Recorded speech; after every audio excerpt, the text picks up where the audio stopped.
오늘도 행복하세요. 자유세상의 윤상 목사입니다. 오늘은 마태복음 22장 1절로 14절에 있는 말씀을 중심으로 해서 청함을 받은 자와 택함을 입은 자라고 하는 제목으로 잠시 은혜를 나누고자 합니다.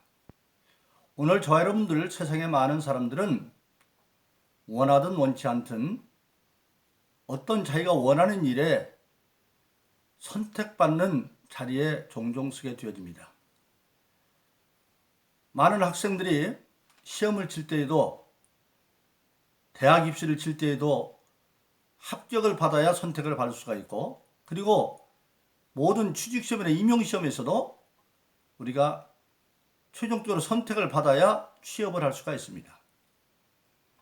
또 승진하는 데 있어서도 승진 기준에 선택이 되어야 승진할 수도 있고, 또 많은 정치인들이 국민들의 선택을 받아야 자기들이 원하는 국회의원도 될 수가 있고, 또 지방의원도 될 수가 있습니다. 또 자치단체 장도 될 수 있고요.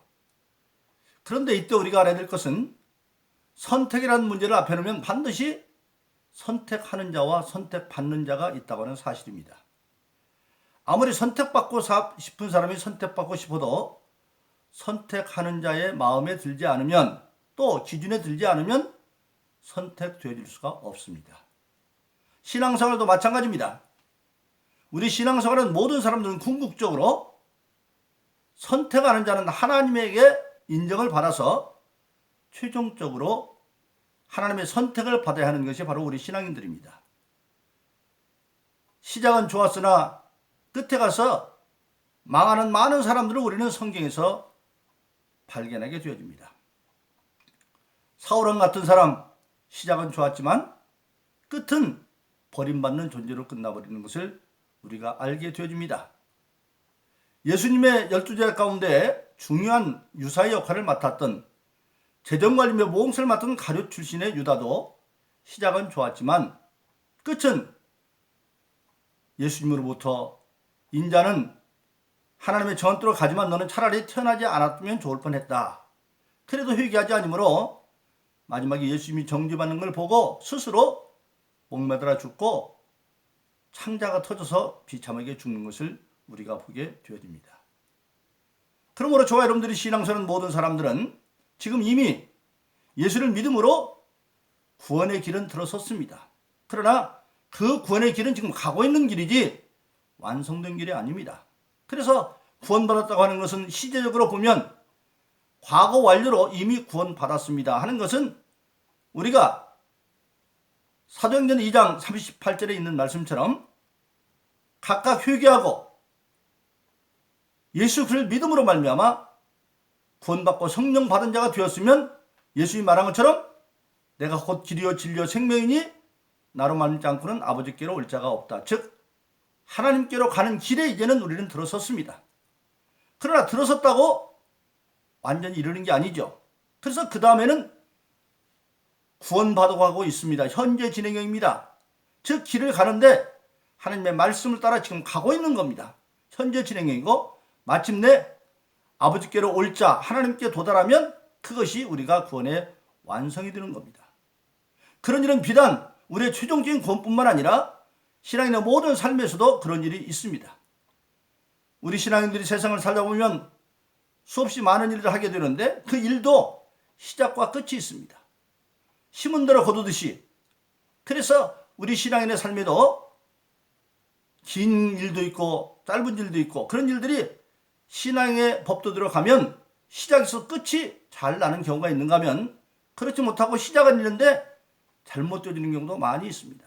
그래서 우리 신앙생활은 중요한 게 뭐냐면 시종일관, 유종일가 이루어질 때까지 가야 되는데, 우리 궁극적인 신앙인은 마지막에 우리가 이 육신 떠날 때 내 영혼이 천사에게 받들려 낙원에 가는 것, 그렇게 되지만 하고, 만일 우리 육신이 있는 동안에 예수님 재림하시면 우리가 변화된 몸으로 들림받는 것, 그것이 바로 최종적인 우리의 하나님부터 선택을 입는 것이 되게 되어져 있습니다. 그러므로 오늘 저와 여러분들은 항상 깨어서 근신해서 하나님께 선택받아 최종적으로 구원의 완성에 이르는 사람 되기를 예수 이름으로 축원합니다. 근데 어떤 자가 이제 청함을 받고 어떤 자가 최종적으로 선택을 입느냐? 오늘 마태복음 22장 1절로 14절에 보면 청함을 받은 자는 말이 있고 선택을 입은 자라고 하는 말이 있습니다. 청함을 받은 자는 많지만 선택을 입은 자, 선택하는 자의 기준에 맞아서 입은 자는 적다고 하는 사실을 우리에게 말하고 있습니다. 그런데 왜 우리가 반드시 선택을 입어야만 하느냐? 선택을 입지 못한 자는 궁극적으로 마태복음 20장 13절에 보니까 그 수족이 결박당해서 바깥 어두운 데에 내어 던져지고 거기서 슬피 이를 가늠이 있을 것이다. 그렇게 말하고 있습니다. 즉 한마디로 말하면 최종적으로 하나님으로부터 선택받지 못하면 다 지옥불에 던져져서 슬피 이를 갚는 역사가 있어진다. 돌이킬 수 없는 거죠, 그때는. 그렇기 때문에 우리 신앙 어떤 경우에든지 반드시 청함받은 자로 끝나는 것이 아니라 우리가 선택을 입어서 최종적으로 우리가 금세에서만 잘 될 뿐만 아니라 내세도 영생을 얻는 그런 죄람 되기를 예수 이름으로 축원합니다. 근데 오늘 본문의 말씀 예수님은 그 비유를 이렇게 말하고 있습니다. 어떤 임금이 왕자가 있는데 혼인잔치 날이 되어졌습니다. 그래서 그 혼인잔치를 위해서 살찐 짐승을 잡고 소를 잡고 모든 잔치 준비가 다 끝났을 때에 자기 종들을 통해서 가서 청함받은 자를 다 청해 오너라 그렇게 말합니다. 그런데 청함받은 자들에 갔더니 그들이 종의 말을 걸도도 안 보고 나 바빠. 밭에 이르러 가야 돼. 아니 난 장사로 상업차 가야 돼. 그리고 어떤 남은 자들은 그 종들을 때려서 죽이기까지 하는 그런 역사가 일어나고 있습니다. 그런데 왜 청함받은 자들이 자기 밭일이 바쁘니까 밭으로 농사지러 가야 된다. 장사일이 바빠서 상업차를 간다. 놀러 간다는 얘기 아니잖아요. 그런데 왜 그게 잘못되어졌느냐? 유대 나라의 결혼 풍습은 3단계로 이루어집니다. 만일 어떤 집에 아들이 낳고 딸이 나면 그 어렸을 때 양가의 부모들이 서로 만나서 쟤들 크면 짝지어주자 그렇게 약속을 하면 그것이 약혼입니다. 약혼. 1차 단계죠. 근데 그들이 이제 성장해서 자랐어요. 그리고 그렇게 약혼 아이들은 어려서부터 서로 감정이나 모든 것을 공유할 수 있도록 우리나라로 말하면 소꿉장도 같이 하고 서로 그렇게 잘 지내게 만듭니다. 그런데 그들이 이제 작년에서 결혼 시기가 정년기가 되어지면 그 처녀와 총각의 당사자와 그리고 양가 측 부모가 다시 모여서 확인을 합니다. 그래서 변함이 없으면 그때 하는 게 정혼입니다. 정혼을 하면 법적으로 이제 부부가 된 거나 마찬가지입니다. 그런데 정혼했다고 바로 합방하려는 건 아니고 오늘 정혼을 했으면 딱 1년 후에 드디어 결혼을 하고 그리고 이제 정식 몸도 함께 하면서 부부가 되는 겁니다. 그런데 그 정혼 날짜에 한 달, 1년 후에 딱 그날에 결혼식이 되어지는데 그때 그 혼주들이 1년 후 결혼식 때 초대할 사람들의 명단을 가지고 그들에게 다 초청장을 보냅니다. 그러면 그 초청장을 받은 사람들은 그때 가부간 결정을 내려야 됩니다. 아, 죄송합니다. 그때 제가 못 가겠습니다. 그러면 그때 거절해야 돼. 근데 만일 수락을 했다고 하면 반드시 가야만 합니다. 안 가면 율법적으로 돌로 맞아 죽어도 할 말이 없어요. 더군다나 그 결혼은 유대인의 결혼은 일주일 동안 합니다. 근데 결혼식은 언제 하느냐? 밤에요, 밤에. 응? 근데 며칠 날 밤이라고는 했지만 시간은 안 정해져 있어요. 그건 뭘 상징하고 있냐면 유대인들의 결혼 풍습은 사실 예수님 재림하는 것을 이제 상징하고 있기 때문에 그래요.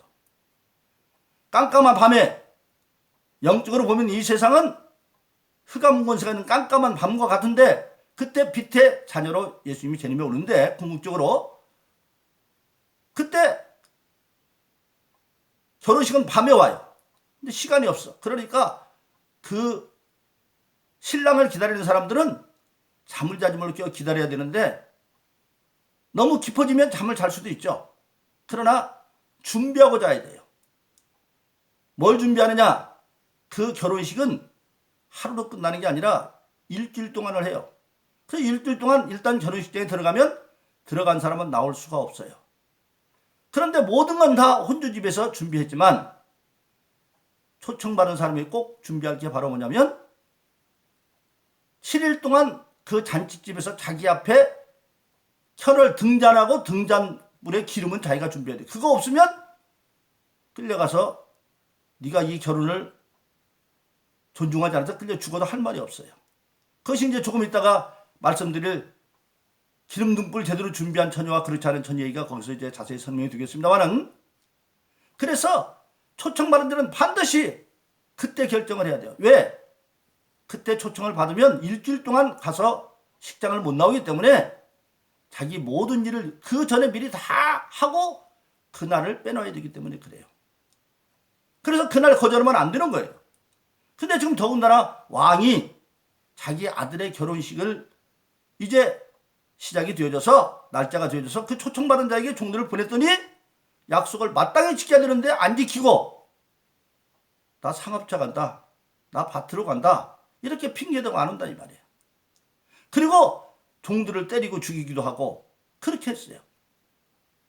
그러니까 왕이 진노해가지고 그 종을 죽인 자들을, 살인자들을 다 죽이고 그 동네를 불태워버렸어요. 그리고 난 뒤에 왕이 명령을 내립니다. 사거리에 나가봐. 나가서 아무나 다 데리고 와. 그러니까 종들이 나가서 사거리에서 아무나 그냥 우리나라 말하면 개나그리나 다 데리고 왔어요. 그래서 이제는 잔치집에 가득 사람이 다 찼는데 그때 왕이 딱 와서 이렇게 쓱 온 사람들 바라보니까 그렇게 사거리에서 왔을지라도 제대로 결혼식 예복을 입고 온 자가 있고 그렇지 않은 자가 있어요. 그러니까 왕이 예복을 입지 않은 자에게 묻는 거예요. 너희가 왜 예복을 안 입고 왔어? 그러니까 그 사람들이 할 말이 아무 말 못하니까 사원을 불러다가 명령을 내리는 거예요. 저들 수족을 다 묶어가지고 바깥 어두운 데 내어 던져버려서 슬피 이를 갈게 하도록 만들어라. 그러면서 청함받은 자는 많지만 오늘 마태복음 20장 14절에 보니까 택함을 입은 자는 적더라. 택함을 입은 자. 청함은 많이 받았어요. 오늘 바로 그렇습니다. 오늘 많은 예수 믿는 사람들이 예수 믿고 구원의 확신을 가지고 살아가는데 그 삶이 제대로 돼야 됩니다. 제대로 안 되면 예수가 길인데 들어갔어도, 우리가 고속도로 들어갔어도 교통법규 어기면 사고 나고 잘못하면 죽을 수도 있잖아요. 하나님의 말씀을 따라가야 되는데 우리 신앙인의 궁극적인 건 뭐냐? 예수님 말씀한 것처럼 세상에 참 복잡한 일이 많아요. 아까 자기 밭에 농사 질 일도 있고 장사가 장사할 일도 있고 많아요. 그런데 예수님은 그 복잡한 가운데 간단하게 사는 방법을 말했는데 그것이 마태복음 6장 33절이에요. 먼저 그 나라와 그어라. 그러면 모든 것을 더해준다. 그러니까 우리 신앙인은 아무리 바쁘고 급한 일이 있어도 하나님이 원하는 일과 양립이 되어지면 하나님의 일이 우선이에요. 그것이 먼저 그 나라를 그어가는 셈이에요. 그것이 기본이 돼야 돼요. 기본이. 근데 그 기본을 지키다 보면 쉬우면 누구나 다 지키죠. 그거 지키다가 잘못하면 직장을 잃어버릴 수도 있고 잘못하면 가족들부터 따로 당할 수도 있어요. 그래서 그렇게 사는 사람은 핍박도 받는다. 그것이 바로 마가복음 10장 29절로 31절이죠. 나와 복음을 위해서 아비나 어미나 형제나 자매를 버린 자는 버리고 전투를 벌인 자는 핍박을 겸하여 받되 핍박을 겨워받아요.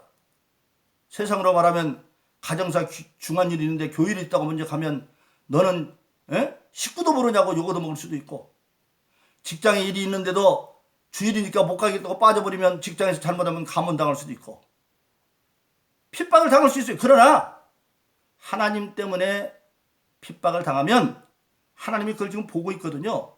근데 하나님은 무에서도 일을 만드는 분이기 때문에 그 핍박의 과정이 지나고 나면 금세에서도 100배를 받는다고 그랬어요. 내 가족처럼 나를 이해하고 도울 수 사람이 100배나 많아지고 전투도 100배나 많아지는 그런 축복을 받고 그 그뿐만 아니라 우리는 이 세상으로 끝나는 게 아니잖아요. 이 세상은 영원한 게 아니잖아요.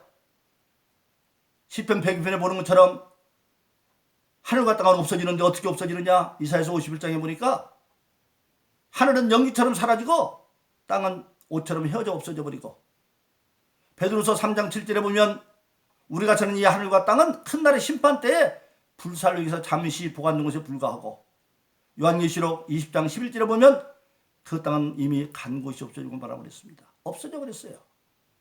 그러니까 우리 예수 믿는 사람들은 이 땅이 영원한 게 이 땅에는 없어요.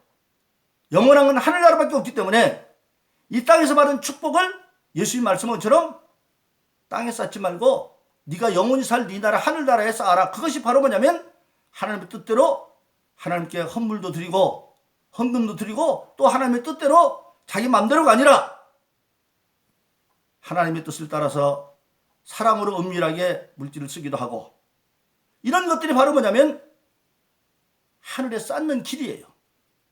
사람이 어떤 나라로 이민을 갈 때 몸이 가기를 먼저 물건들을 다 붙이는 것과 마찬가지죠.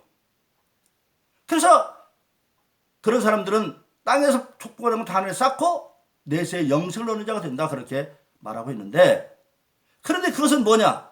신앙도 경쟁의 구조이기 때문에 나중된 자가 먼저 되고 먼저 된 자가 나중될 수 있다. 예수 오래 믿었다고 먼저 되는 게 아니라 게으르고 믿고 그러면 탈락도 될 수가 있고 오히려 나중될 수가 있다. 그래서 우리 신앙에게 중요한 것은 언제, 우리가 요한계시록 22장 20절에 보면 다 이제 계시를 마치고 난 뒤에 뭐라고 합니까? 내가 속히 온다 그러니까 그 반절에 아멘 주여 어서 오시옵소서. 언제 주님 오실 때라도 예비되고 준비된 삶을 살아야 된다고 하는 사실입니다. 그럼 어떻게 사는 것이 그렇게 사는 삶이냐? 예수님보다 더 큰 본인마다의 사명을 감당했던 바울은 항상 고린도서 9장 27절에 보면 경성하고 있는, 내가 남에게 복음을 전파한 후에 나는 버림받을까 두렵다. 그래서 늘 근신한 삶을 살았고, 그래서 그는 어떻게 했느냐? 빌립보서 3장 10절에 보면 나는 결코 구원을 잡았다고 생각도 않고 이뤘다고 생각도 않고 오직 예수님을 바라보고 달려가는 도상의 존재에 불과하다. 계속 달려가고 있다. 그래서 교만하지 아니하고 계속 먼저 하나님과 주님이 원하는 말을 생각하면서 주님 따라 달려갔다 이거예요. 그런 바울이 마침내 로마에서 네로에서 순교 직전에 있을 때 이제는 신앙의 승리를 선포합니다. 다른 사람 같으면 얼마 아니면 목숨당해 죽는데 겁나있을 건데 그렇지 않냐고, 바울은 우리가 잘 아는 디모데후서 4장 7절로 8절에서 이렇게 말하죠. 내가 달려갈 길을 다 달려가고 이제 하나님께로 올 자 갈 길을 다 달려갔고, 그때 어떻게 되냐? 선한 싸움을 싸웠으니, 달려가는 길이 항상 악한 것에 유혹과 싸우는 길이었다. 어떻게 싸운 길이었느냐? 바로 요한일서 2장 15절로 17절에 보면 우리 인간을 유혹하는 세상 것이 있는데, 눈에 보이는 건 당장 세상이 얼마나 좋아 보입니까? 그런데 성경이 이렇게 말합니다. 너희는 세상을 사랑하지 말아라. 세상에 있는 것이나 세상 것들을 사랑하지 말아라. 세상을 사랑하는 데는 하나님의 사랑이 있지 아니하고, 세상 것은 육신의 정욕과 안목과 정욕과 안목의 정욕과 이성의 자랑이니 다 지나가 버린 것이다. 다 지나가기 때문에 사랑하지 말라는 거예요. 다 없어지는 것이기 때문에. 하나님께로 난 것보다 영원하다. 그러니까 우리 인간은 육신의 정욕, 먹음직하고 선악과 볼 때 처음 내가 내 것도 아닌데도 욕심부려서 먹음직한 것, 더 많이 소유하려고 하는 것, 보암직한 것, 세상 사람들에 잘 보이려고, 하나님 앞에 잘 보이는 것이 아니라 세상 잘 보이려고, 또 이생의 자랑, 세상에 있는 동안에 최고인지 알고 이생에서 자랑스러운 존재만 되려고 신앙 밖에 있는 그런 거 해봐야 다 지나가고 만다는 거예요. 그래서 늘 깨어있으라. 그럼 어떻게 깨어있느냐? 그러면 예수 믿는 사람들은 세상 다 버리고, 아니죠. 신앙도 생활이라고 그랬죠. 예수님이 그것을 이제 구체적으로 말씀하고 있습니다. 그것이 바로 뭡니까? 예수님이 마태복음 24장에서 아주 신앙생활하는 생활 속의 신앙의 모습을 말합니다. 또 그때 두 여자가 맷돌을 갈고 있으며 한 여자는 남고 한 여자는 들림받고 주님 재림할 때 또 두 사람이 밭에 있음에 하나는 들림받고 하나는 남고. 자, 생활의 현장입니다. 오늘 말하면 밭에 있는 사람은 남자들이죠. 남자들이 직장 생활을 하고 있는데 직장 생활을 똑같이 하고 있어도 언제 주님 오실지라도 즉 하나님과 주님을 우선으로 준비하고 사는 사람은 그 생활을 하는 가운데도 들림받아 올라가고, 맷돌 가는 건 여자죠. 가정사를 하면서도 항상 가정사보다도 가정사가 하나님의 일을 우선으로 생각하면서 사는 사람은 준비된 영혼이기 때문에 언제 주님 오실지 몰라 들림받는다는 겁니다. 그래서 우리 예수 믿는 사람들은 궁극적으로 천국이 있는 것을 알기 때문에 그 믿음을 가지고 하나님이시긴 하나님이 항상 1번이 돼야 돼요. 그래서 그대로 살아가면 우리는 하나님으로부터 청함마도 끝나는 것이 아니라 우리가 늘 구원받지 합당한 예복을 입기 때문에 우리는 택함을 입은 자가 될 수 있다고 하는 사실입니다. 그래서 우리는 늘 깨어서 근신하며 어떤 상태에 있을지라도 내 마음의 중심에 주는 그리스도 살아계신 하나님의 아들이라고 하는 그 믿음을 가지고 나는 땅의 사람이 아니라 하늘의 시민으로서 또 땅에 있는 동안에 예수님이 나에게 맡긴 직임을 그리스도의 사실로 대해서 잘 감당하고 충성스러운 자로, 하나님 앞에 충성스러운 자로 디모데 2장에 있는 것처럼 하나님의 군사로 임명받은 자는 생활에 얽매이지 않아요. 생활 때문에 사명 뒤로 미루지 말고 사명을 감당하면 군인이 정신을 하면 군인 가면 생활을 국가가 책임지잖아요. 먹을 것도 책임져주고 입을 것도 다 주고 잠잘 것도 다 해주고. 그런데 나라는 재정이 부족하니까 집에 있을 때만 못 올지 모르지만 하나님은 재정이 부족한 분이 아니잖아요. 필요하면 다 할 수 있어. 그래서 생활에 얽매이지 않으면 알고 보면 하나님이 생활에 얽매이게 해주는 겁니다. 그걸 경험하고 사는 거예요. 그래서 우리는 항상 하늘의 시민으로 그리스도의 사신으로 하나님의 군병으로 먼저 그 나라와 그를 구함으로 언제든지 임금의 혼인잔치, 왕자의 혼인잔치 이럴 때, 주님 재림할 때 또는 내 육신이 끝날 때 우리는 택함을 입는 그런 복된 승자 되기를, 신앙의 승리를 예수 이름으로 축원합니다. 오늘도 행복하세요. 오 자유세상의 유현상 목사였습니다. 감사합니다.